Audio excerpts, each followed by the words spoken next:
people need to understand that when you are birthed, you birthed with a brain, right?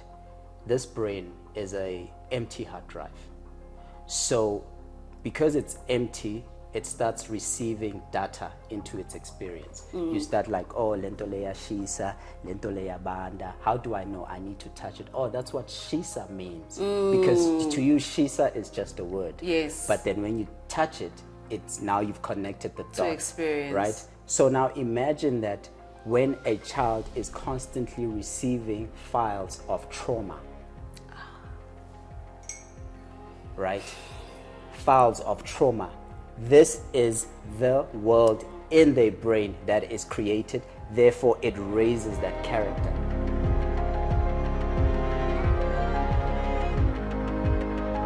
Hello, Agenda Women Tribe, and welcome to another episode of Working Smart and Living Well with myself, Nomdeni Mdaki. I'm really excited about my guest today, the only male I will be interviewing in the entire season. I can't even believe we have something called a season, and like we have a platform and we have a podcast. But the only male I'll be interviewing in the season, Moagi Seete. Am I saying it right? Correct. Seete.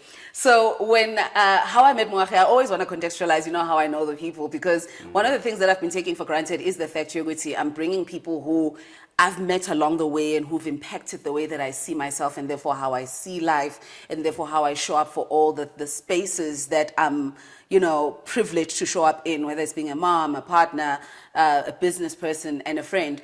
And I've always thought, what a privilege it's been to come across the people that I've come across. And I've always wanted to share those people with other people who, might never get the privilege to engage with them. So we met, what was that? What's that market? Prison Break? Yes.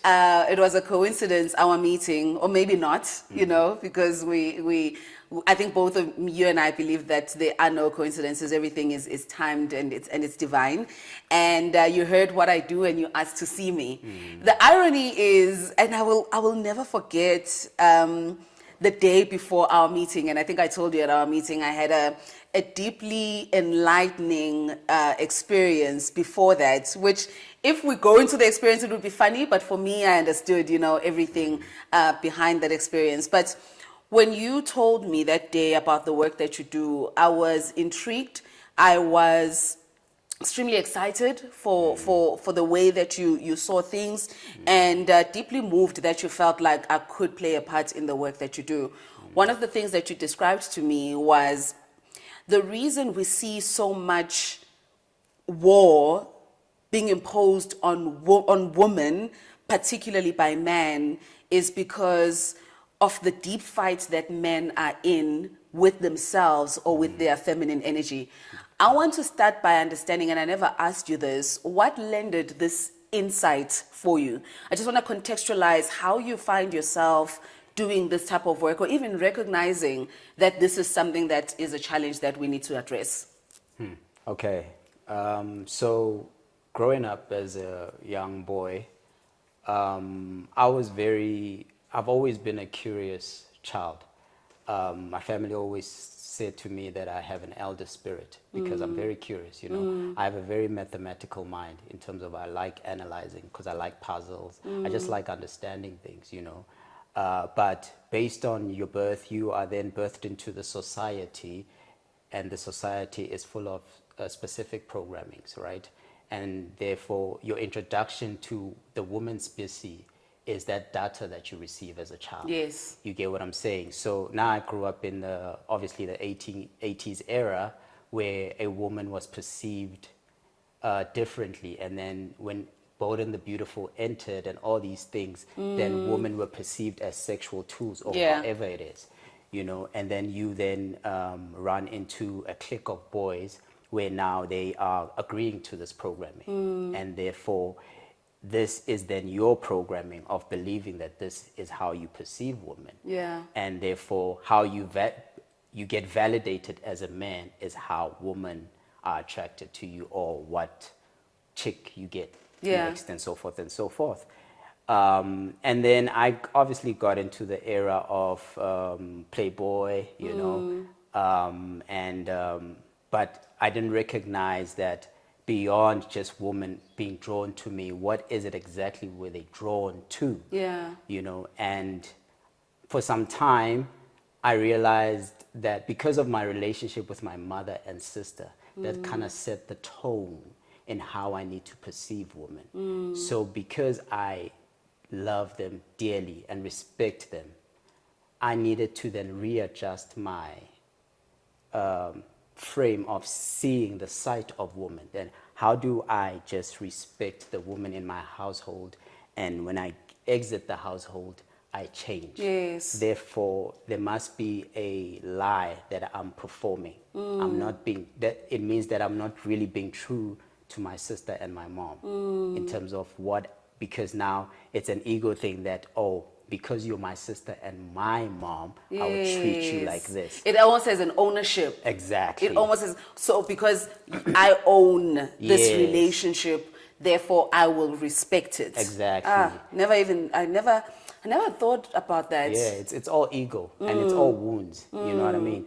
So as I was communicating regularly with the woman that I came across, I started listening to their pains, you know, and I started, and my curious mind, I started wanting to understand why women and men actually exist in terms of what is the interaction are they supposed to perform, you know, because there was this thing, Guti, when you are friends with a woman, the friendship cannot, you have to end up dating them, you know. But I was having friends, I was creating friendship relationships with women, you know.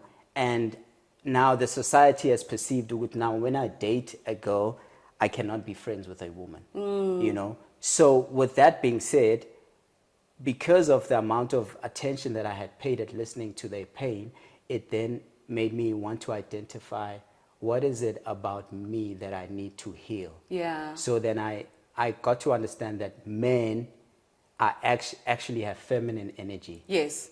Right? And this, you can even see it from a physical, scientific attribute, which is estrogen and testosterone. Yes. Right? It's just that women have more estrogen, men have, more testosterone, which is nature in itself. Yes. Right? So I needed to say, okay, how about I heal my feminine energy so that I understand what the feminine is going through. Yes. You get what I'm saying? Yes. So I had to put those glasses on. Yes. And then I had to start communicating with the woman. Yeah. And I could see her clearer because I'm seeing myself in her. Exactly. So I'm able to hear myself in her. And I'm able to hear her pain. And I'm able to then create the space to respect her as my opposite, because she completes me. I'm only a man because of a woman. It's only day because of night. Yes. Yes. You get, so I'm identified as a man because of a woman. So I needed to understand what is my opposite. Yeah. Because I'm not complete without my opposite. And what roles do I need to play? So I needed to really determine, how do I fully embrace myself so that I can fully love my mother, my sister, and every woman in the world. You know, you said something that was very interesting to me around how you were raised, and of course virtues that were intrinsic to you, like curiosity and just having a mind that wants to connect the dots and looks at patterns around you. You speak a lot about the inner child and the wounding that happens, I think, to a lot of people. And I think it's inevitable in a way, right? Because you come into society, you come into these parents who have their own lives to navigate. And you have an idea of how things should be that might be very different from their ideas. And I think as growing up, I've come to accept that the chances of having a childhood that does not have some level of trauma is 0.01%, 0.00001%, by virtue of the fact that you come into two people who have specific ideas about life. You are unable to articulate what your ideas are until a later stage, and therefore there will be some wounding. I want to find out from you, when you think about this wounding that occurs for most of us, how does it start to shape, particularly when you think about the feminine and the masculine? How does the wounding, particularly of the masculine, start to shape the world that we live in? Okay, so people need to understand that when you are birthed, you're birthed with a brain, right? This brain is a empty hard drive. So because it's empty, it starts receiving data into its experience. You start like, oh, lento leya shisa, lento leya banda. How do I know? I need to touch it. Oh, that's what shisa means. Because to you, shisa is just a word. Yes. But then when you touch it, it's now you've connected the dots. To experience. Right? So now imagine that when a child is constantly receiving files of trauma, right? Files of trauma. This is the world in their brain that is created. Therefore, it raises that character. It raises a criminal. It raises whoever this character may be. So you only know based on the files that you have been given. You cannot know what love is if you don't even know, if you haven't received that file. Yes. Because to you it's an alien thought. Yes. You don't know about a tree until you see a tree. Yes. Like, oh, that's a tree. Oh, right. So then this inner child is then the outcome of the inner child is the abusive husband or the rapist and so forth, right? Now, with me, I have an understanding, Oguti, how do you then constantly condemn a person that doesn't even know what's happening to them? Yes. Because they can only navigate the world based on the data that they were given. Yes. We am told. Yes. So that's the inner child wounds. So the interesting part about me is that then when I started understanding this, I started realizing even the adults in my environment, the only thing that aged is the body. But their perceptions and their behavior, I'm like, oh, this is the child. The child is still in there. So the society has imprisoned them, go to you an adult, but you haven't grown. But the child is still there. The child is still in there. Jesus. Because you haven't grown. The only thing that literally grown is your skin, you're aged. So that's why the behavior of a lot of adults, you just look at the government and how they behave in parliament. You're just seeing sulking children. Yes. And then what happens? A child then sees that, and therefore that's their data. And therefore it becomes a domino effect. Yes. And this already starts from apartheid also. We need to understand that your mother and your father are only passing on the wounds that they received as children. That they inherited themselves. Exactly. So they themselves don't even know what's going on. I don't know if I should be liberated by this information or if it further frustrates me for society. And I say for society because I know that I have the privilege of really having an in-depth sense of awareness, right? I know my wounds. I don't think I have focused on how the spillage to my children, right? Yes.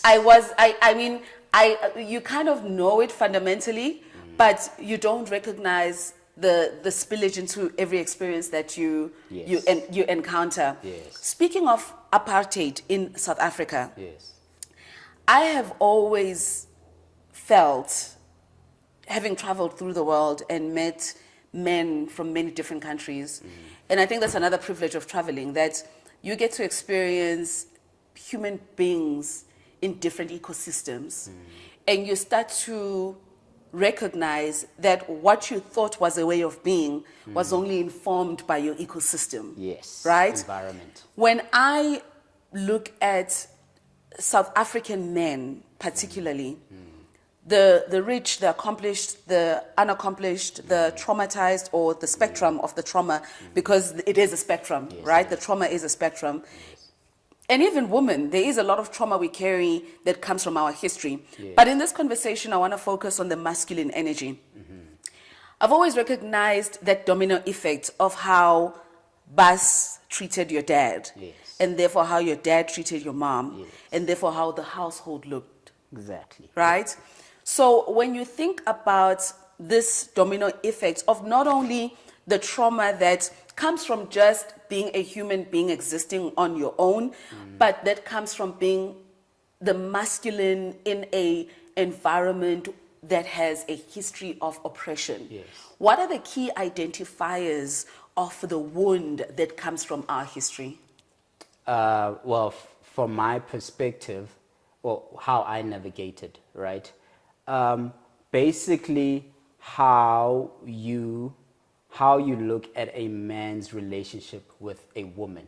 Remember, the only reason why a man beats up a woman is because he's trying to beat up himself.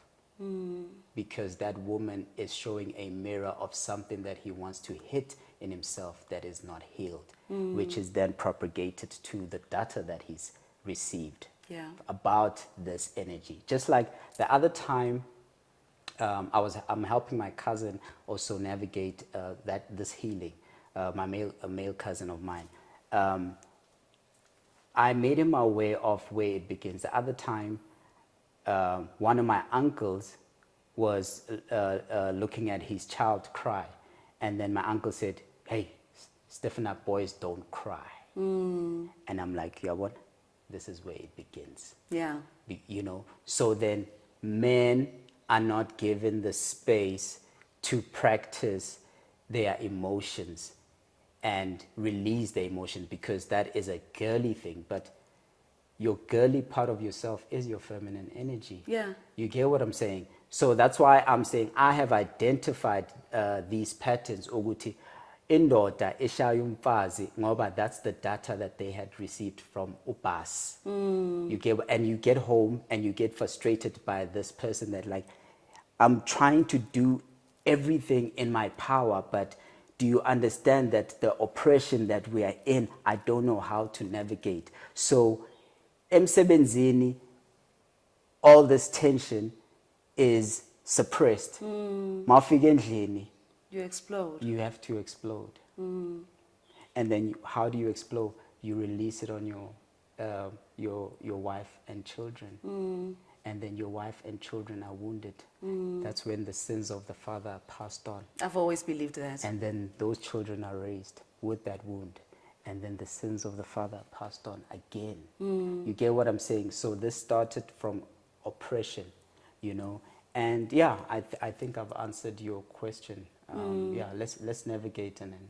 I think one of the things that you said, which I kind of want to magnify, when you say that, you know, a man who is at times, and of course we're not generalizing, there are many different scenarios, you know, a man at times who is abusive is often, you know, fighting that feminine energy in themselves. And of course we know that you attract what you are. Yes. We know that attraction works that way. Yes. The partner that you attract is a reflection of the things that you need to sometimes heal in yourself. Yes. And that goes both directions. Yes. So when you do attract this person, there are certain things in them that reflect certain things in you. Yes. But as the relationship grows, I read a book called Getting the Love You Want that was written by a marriage therapist, and he said there's a part of the relationship that is called the power struggle. Because the first part is romantic, right? You're all excited. You know, they remind you of the people that you used to love, and they are all the things that you want to be, or, you know, all the good parts of you. And when you start to spend time with someone, you start to see the thing, the subconscious thing that drew you to them. And that becomes the part of the relationship that's called the power struggle. Yes. And he often says that's where a lot of relationships fail. Yes. And then you make this example of someone who holds so much tension in an environment where they are made to feel weak. Yes. And when someone identifies weakness with the feminine energy and they get home and they explode, they're actually fighting their inability Yes. to really stand up and say something in an environment when they can't. Yes. So I think I wanted to just deep dive into that and contextualize that idea of how when you hit a person, particularly when you're in the masculine and they're in the feminine, you honestly are really fighting your inability to stand firm also in your feminine. Yes. I want to take it a step further, when I explore the idea of masculine energy. In this podcast, we speak a lot about the workplace. Yes. And I always want to share different perspectives of how the space is curated. And the fact that the workspace is built by men for men means that there is a lot of masculine energy within this environment. What does work mean for the masculine? Okay. Masculine energy, feminine energy. These are the yin and the yang. What does feminine energy need? Stability. Right? Stability, the ability to be stable. And then there is masculine energy. What does masculine energy need for security? The basis of everything is security. That's why when you don't have security, what's the opposite of security? Insecurity. Right? So what is our security as masculine? Is nurturing. How do you where do you find that? From mother. Where do you find stability and security as a feminine? From father. Right?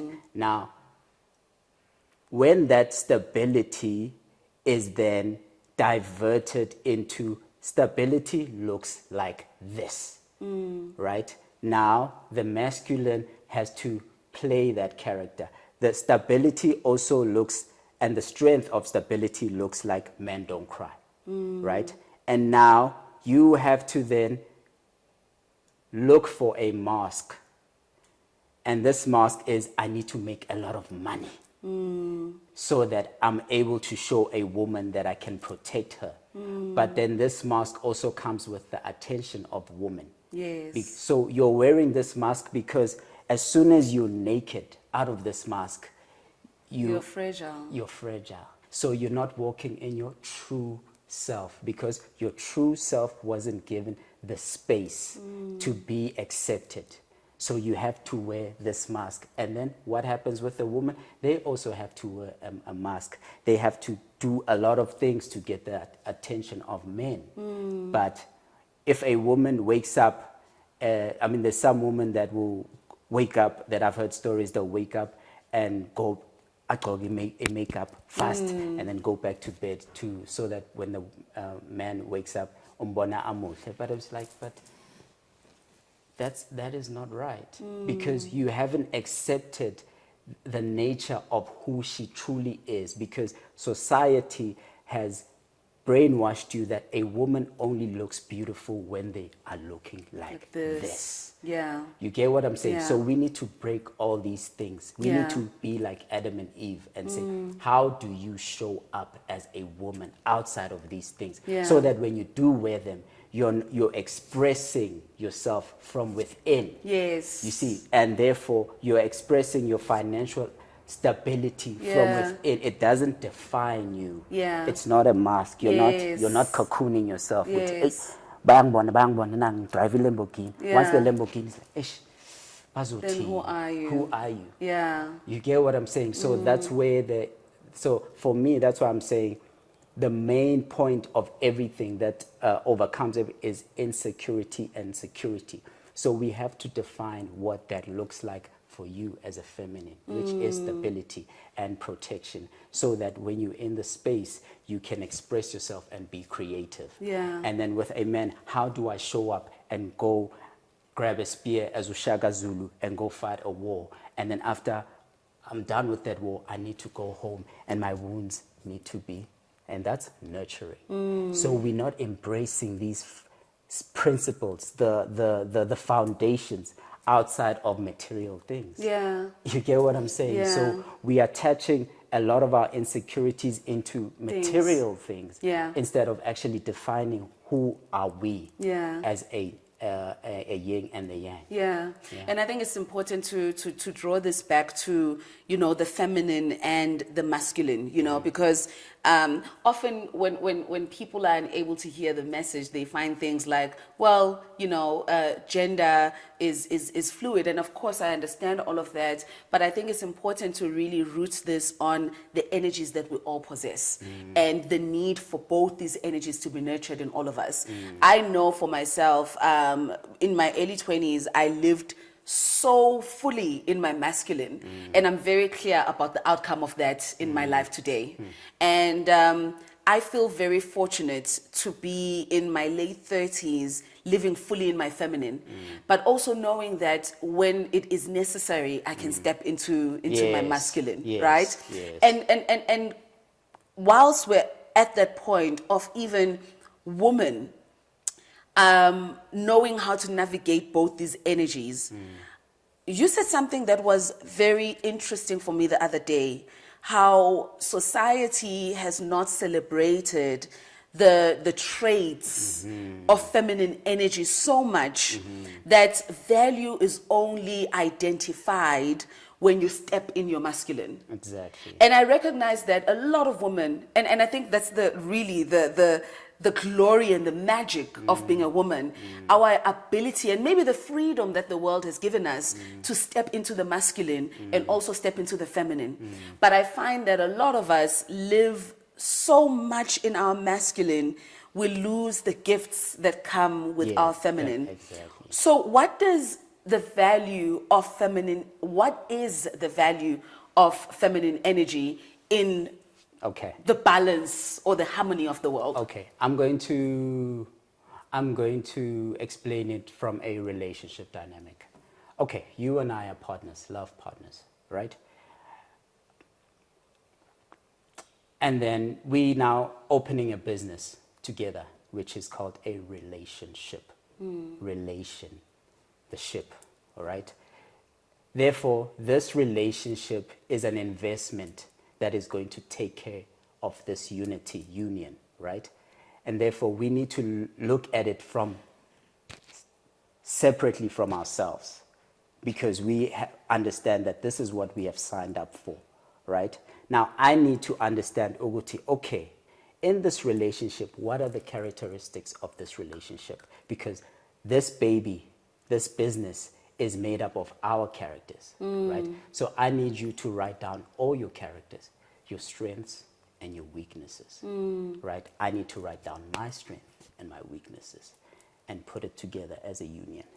And then after I have determined this union, then I say, okay, both you and I, we have to submit. That is a very important word. Submit means sub and then mitting. So you're actually respecting who they are. Like submarine, it's the grounding. So you're respecting who this woman is. So what am I submitting to in you? Let's look at the business. Okay, I am strong in these areas. I am weak in these areas. Masculine, I am strong in these areas. I am weak in these areas.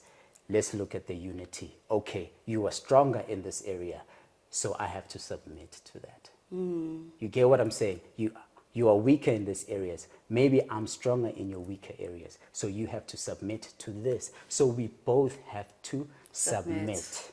You get what? Once you submit, once you go out in the world, you have to have that law consistent even in the workspace.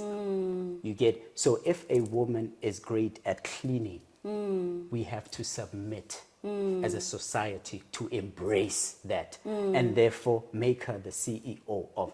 So she needs to get paid the same allowance as a doctor because no one can do it like her but her. You get what I'm saying? So we've created a hierarchy system where a lot of the things that men do are the things valued much, much higher. Exactly. So what happens to a woman? Hi, listen to is a feminine. Hi, ngizozibona later. Let's see the hierarchy system in the men system. I also want to be this, I want to be that, so that I get recognized. Then you end up stepping away from who you are, who you truly are, who you truly like being. Maybe you actually love cleaning. Or maybe you actually, it has nothing to do with positioning what is feminine specifically, because with you saying you have a masculine character, and I might have, let's then celebrate that, because then you complete me. Yes. You get what I'm saying? Because without a man, there is no woman. So I am incomplete without you. So the fight between men is ridiculous, you know, because they don't understand that they actually complete each other. Yeah. They make what God is, the feminine and the masculine. Yeah. You get what I'm saying? The balance. The balance. The balance. Exactly. And I mean, you know, here we use the word harmony because even when I look at the yin and the yang symbol, it's not a straight line. Exactly. Right? It's not about finding that 90 degrees or that 180 degrees and standing there and then suddenly your line is perfect. Yes. What I really love about that sign is it really symbolizes the fluidity on how you move. Yes. Whether it's within your masculine and your feminine, whether it's within your darkness and your light, because that's another conversation, right?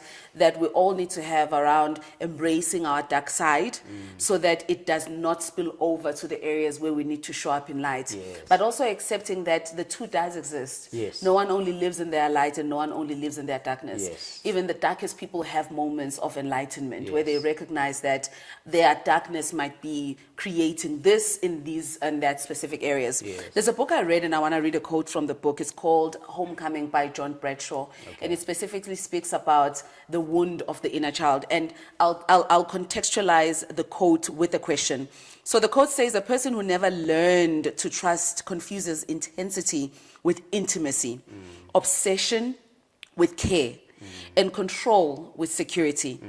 This stood out for me in thinking about particularly the masculine wound and how it shows up in areas where it wants to control, in areas where it obsesses and how that shows up when it obsesses, and how that intrinsically comes from their inability to have learned to trust and let the other lead. Yes. So we all know that the world does not feel safe for women, Yes. right? And we've contextualized that a lot of the wounds come from, you know, childhood. Yes. So I became very curious in exploring this conversation around what does safety mean and what does it feel like for the masculine? Okay.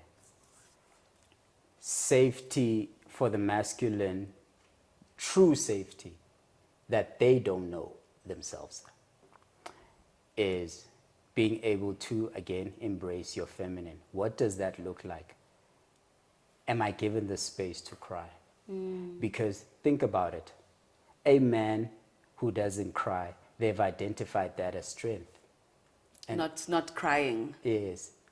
They've identified a man that doesn't cry Is as strong. strength. And that's actually a weakness. Yeah. Because it takes a strong man to actually cry. So then you have to embrace this as actual strength. You get what? So that is the security that a masculine energy needs, because it's getting it from within. Because once you give them that security, you're telling them that you need to accept your feminine. Yeah. You get what I'm saying? And you need to, you almost need to have the ability to also mother yourself outside of a woman. You get what I'm saying? So, and men have this thing, Oguti, when they are aggressive with a woman, that's how they deliver strength. No, that's a wound. You know, that's a wound. That's a childhood wound. So that's why I don't have a lot of male friends myself, because I show up. And what I mean I show up, I mean like, nah, dog. The world told you that that's strength. It's like, no, not. that's weakness. I had a friend who was in a massive fight in Alexandra, and blood was involved in it. And then I sat down with him, and I was like, boy, what are you fighting? Because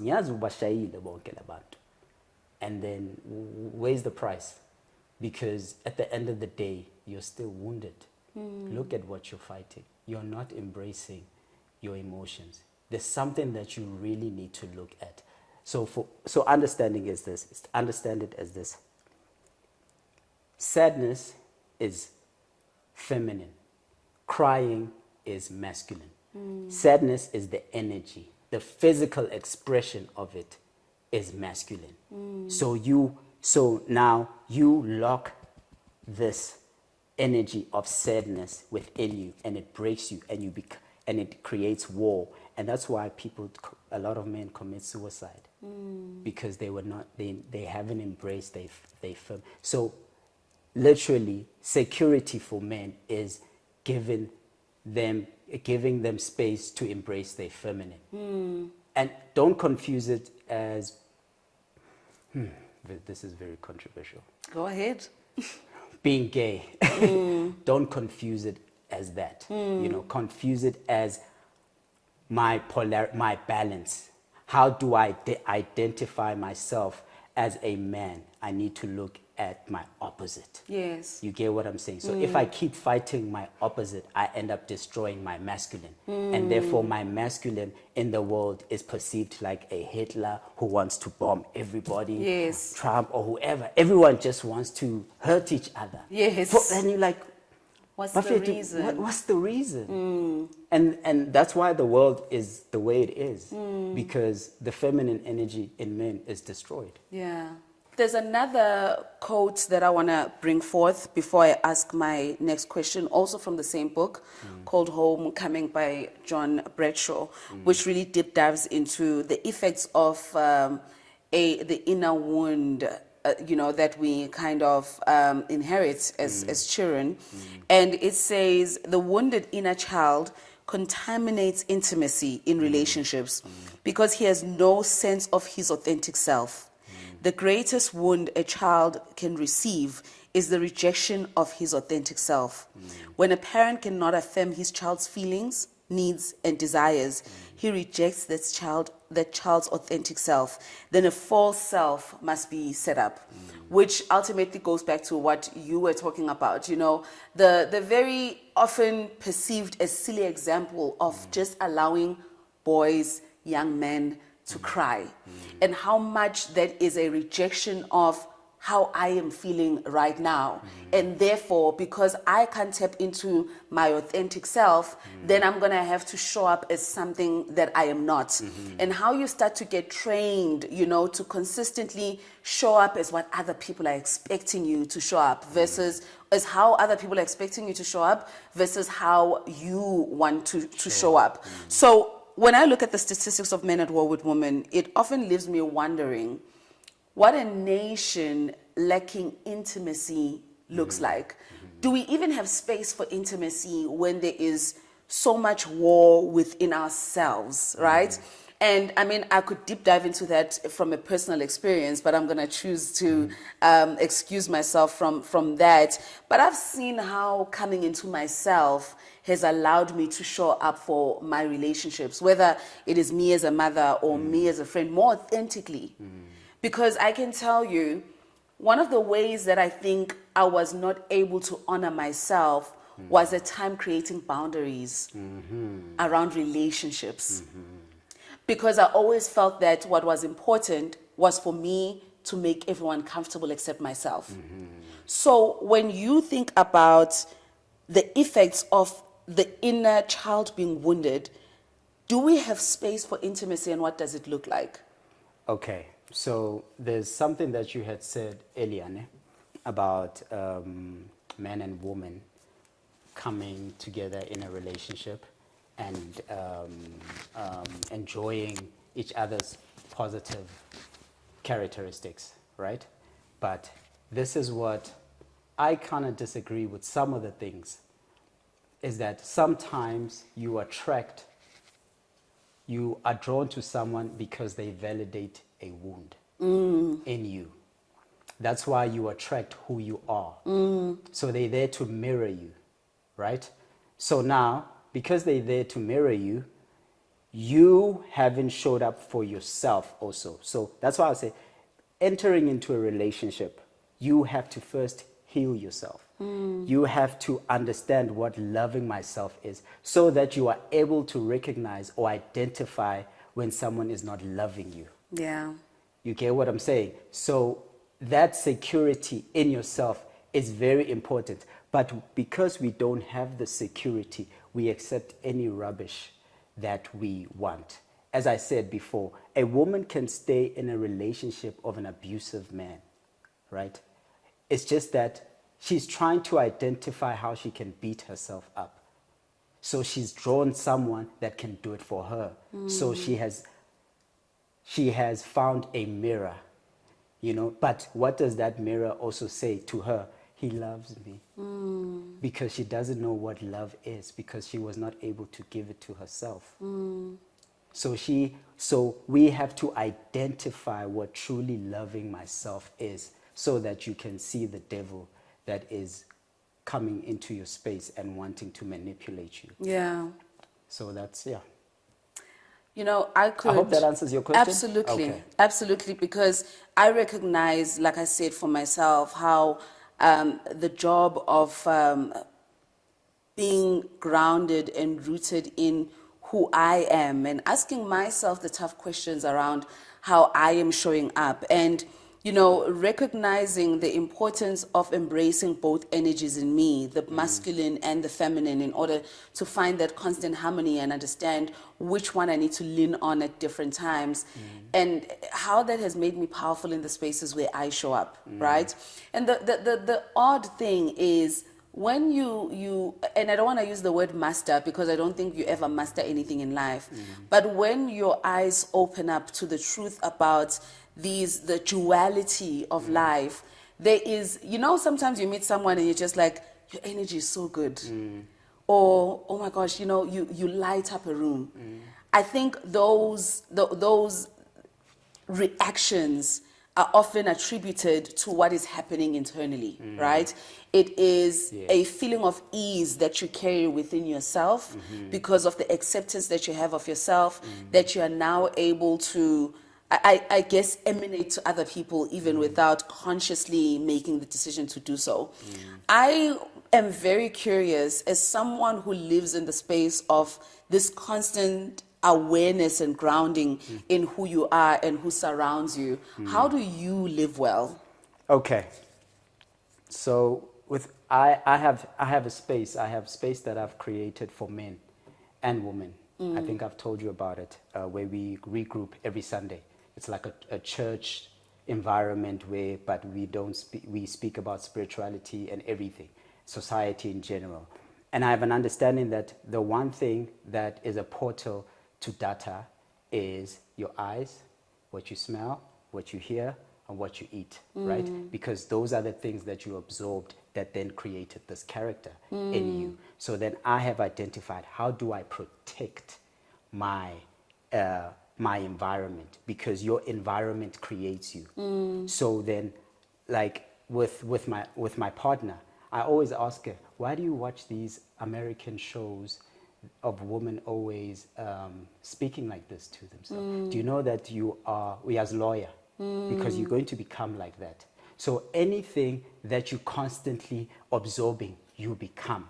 So I have intentionally chose the people around me, the things that I watch, because I know I'm recording.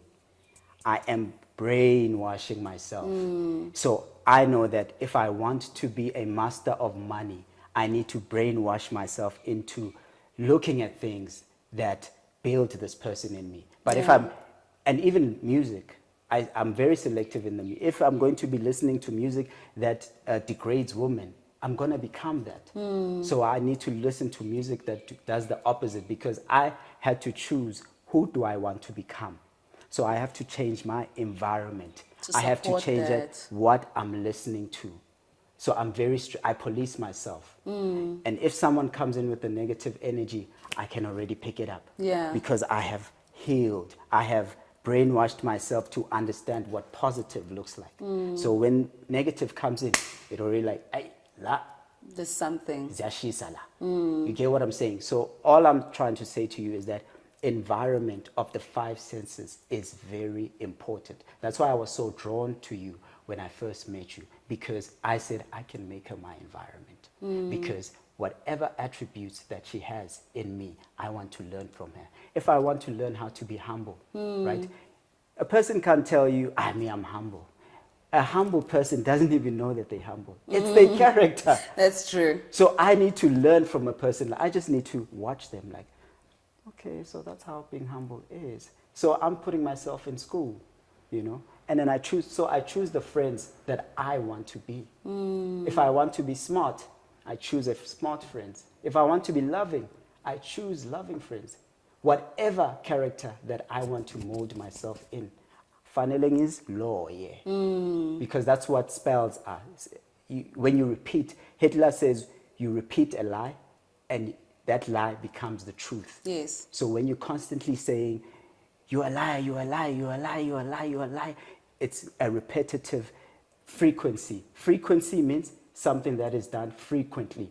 So what you do frequently becomes your frequency. Yes. You get what I'm saying? So I understand that. So I needed to create a frequency of who I want to be, and therefore engaging with an environment that creates this person. So being funneling is faka esikolweni. You get what I'm saying? Absolutely. Even like sometimes things like your wardrobe is messy. What does that represent? What are you hiding? There's something messy in you, because what you see physically, because this body is bodying a spirit.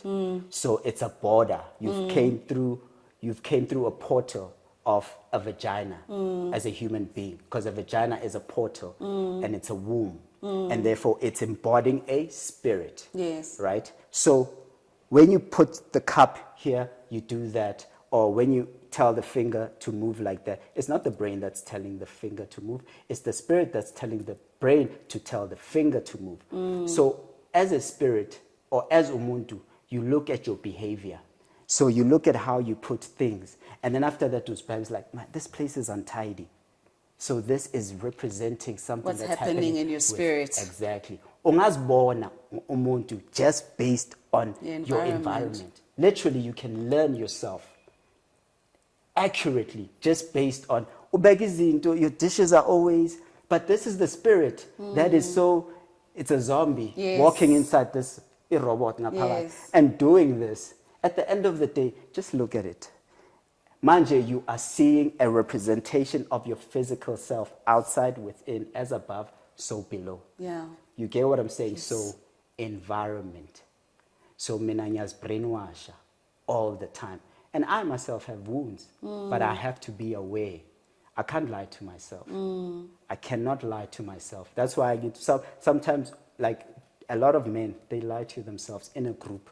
Uzobona a guy treating a woman a certain way. And when umuntu wako and your female friends, you treat them very well, but you let them get away. So, if I'm letting you get away with this, you telling me I need to disobey who I am. Yeah. Not necessarily disobey you. I know my character. This is how I perceive a woman. So this is how I perceive how a woman should be treated. So if you want me to agree with the treatment, you're telling me that I need to disobey myself. And therefore, what's happening in society, there's a lot of self-betrayal. That's why we are so anxious, because as a child, so that you're constantly, the person that you were, you've constantly betrayed yourself. Like, okay, yeah, it's fine, okay, I'll just go along. You get, go along. And you constantly betrayed yourself. And now the child is now grown up and is have the behavior. Behavior. You have a child that's crying because you, as the parent, did not obey that child. Yeah. You did not follow the laws of the body, of who you are. You disobeyed yourself. And therefore, it results to suicide. It results, even men sleeping around. That's an insecurity. I know it because I was that guy when I was younger. Because sleeping with women consistently, you're looking for something that constantly will validate, which I'm a man. I'm a man. And that's an insecurity. And that's what I tell men. I'm like, Benjam, look at yourself. You constantly looking for each and every woman all the time, because lawyer, umnandi, whatever, you've been validated. I need an next drug. You need another drug. I need another fix. So the world is constantly controlling you. You're not grounded. You awuzazi. You are lost. You're just floating. You haven't found your purpose. You don't know who you are. And that's why I can never respect you. And that's why women can never respect you. Because you don't know who you are. You are easily manipulated. You know, a woman, if you know yourself, I'm telling you, when a woman is wounded, I can easily pick it up because of the amount of work I've done to myself. So I show up as a masculine and get Sissy, you're a beautiful person, but let's look into these things, otherwise I cannot support you. And then I separate myself because I have created a border, a security system that always picks up when something is wounded and is not going to fulfill my 5 senses. If you don't fulfill my 5 senses, out. I think it is, you know, the first time that we sat and we spoke, we sat in that restaurant for 3 hours because I think there is so much deep diving that is necessary in these conversations because there are so many parts of who we are that we neglect on a day-to-day basis. And I think the self-betrayal is a big one. The self-betrayal is huge in how we engage with our friendships, our relationships, parenting, being a daughter to someone. And I often see that self-betrayal then manifests into resentment because you've made someone a thief and they don't even know. You gave them something that you never had. So I think there's so many things that we could still explore. We don't have any more time today, but I am so grateful for, you know, the courage that you have to continue to have these conversations, the openness that you have to evolving and learning and engaging with people on this. These are not easy conversations, especially when you speak to someone who has not started the journey and therefore has not discovered all the complexities that exist within themselves. So I really appreciate your time. It's always so something always gets crystallized when we speak, you know, in what I need to pay attention to in myself and how I need to show up, you know, for the people around me. So I really appreciate your time. Thank you so much. Really appreciate you. And I hope this extends to many more things. Thank you. I really appreciate that. Thank you so much. Thank you for watching today's episode. Make sure to switch on the notification bell, like, comment, and subscribe. You can also catch the full audio version of this podcast at 5 a.m. on Tuesday on all podcast platforms. Finally, if you want to be featured on our Instagram page or website, comment below with a nugget that was insightful for you in this conversation.